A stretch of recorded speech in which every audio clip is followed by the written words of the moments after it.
بہتر حکمت عملی سے کورونا کی صورتحال سے نکلنے کی کوشش کر رہے ہیں وزیر اعظم۔ آپ دیکھ رہے ہیں دھرتی نیوز، خبر کی تفصیل سے آپ کو آگاہ کرتے ہیں۔ وزیر اعظم عمران خان کا کہنا ہے کہ موجودہ صورتحال میں حکومت کی توجہ وبا پر قابو پانے کے ساتھ ساتھ غریب اور کمزور طبقے کو ریلیف فراہم کرنے پر مرکوز ہے۔ وزیر اعظم عمران خان ایک روزہ دورے پر پشاور پہنچے، جہاں انہوں نے حیات آباد میڈیکل کمپلیکس کا دورہ کیا۔ وزیر اعظم کو کورونا وائرس کی صورتحال اور روک تھام کے بارے میں بریفنگ دی گئی۔ اس موقع پر وفاقی وزیر اسد عمر، وزیر مملکت شہریار آفریدی، معاون خصوصی ڈاکٹر ثانیہ نشتر، گورنر خیبر پختونخوا شاہ فرمان اور وزیر اعلیٰ محمود خان، صوبائی وزیر صحت موجود تھے۔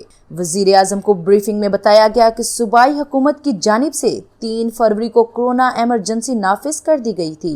گورنر، وزیر اعلیٰ، وزیر صحت اور اعلیٰ حکام روزانہ کی بنیاد پر صورتحال کو مانیٹر کر رہے ہیں۔ صوبہ بھر میں 275 قرنطینہ سینٹر بنائے گئے ہیں، جن میں کل 18,000 افراد کی گنجائش موجود ہے۔ مزید لیٹسٹ نیوز کو جاننے اور حالات سے باخبر رہنے کے لیے دیکھتے رہیے دھرتی نیوز، اور دھرتی نیوز کو سبسکرائب کرنا بالکل نہ بھولیے گا۔